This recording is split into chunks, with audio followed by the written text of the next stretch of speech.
استاذن حضرتك يا دكتور، معانا تليفون من شيماء. اهلا يا شيماء، اتفضلي. اهلا حضرتك. السلام اتفضلي. عليكم يا دكتور. اهلا وسهلا. لو سمحت، انا والدي كان عنده 85 سنه وعلى طول بيكح كحه بلغم، وبياخد فتره بيجيب دم على طول، وبنديله علاج بس بيرجع تاني. عملت له اشعه على الصدر؟ عملنا له، قال ما فيش حاجه، بس هو عنده انسداد في الشرايين بتاعت القلب.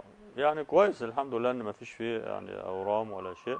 طبعا مش كل وجود دم في المخاط ما يكون تقلقيش يعني. يكون سببه طب في اي اعراض تانية طيب يا شيماء انتوا خايفين منها او كده؟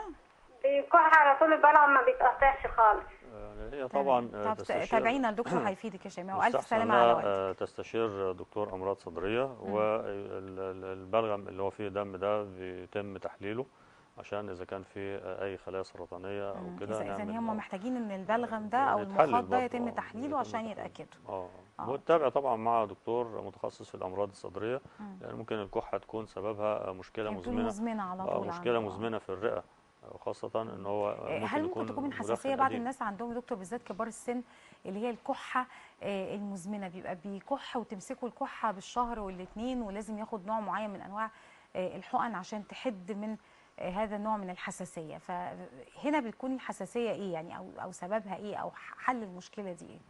طبعا هي الحساسيه لها اسباب كثيره في الرئه، يعني سواء كان نتيجه التعرض مثلا لأتربة مزمنة أو التعرض لبعض الأبخرة، أو طبعا ممكن يكون ملهاش سبب واضح.